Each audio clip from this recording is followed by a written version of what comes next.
Hello guys, we are going to delete our Instagram account or we can deactivate our Instagram. So to do that we have to follow some instructions. These are the process we have to follow to delete or deactivate our account. So we will go by step. Okay, let's open our Instagram. Okay, this is the account which I am going to delete. To delete our account we have to see at the top right corner.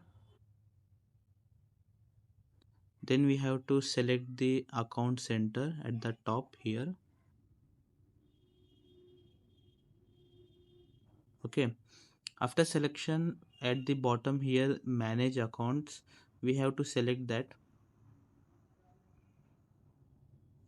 So here are the accounts present attached to this account. All accounts whatever link will come here and we have to select that account. So basically I am going to select manage the account.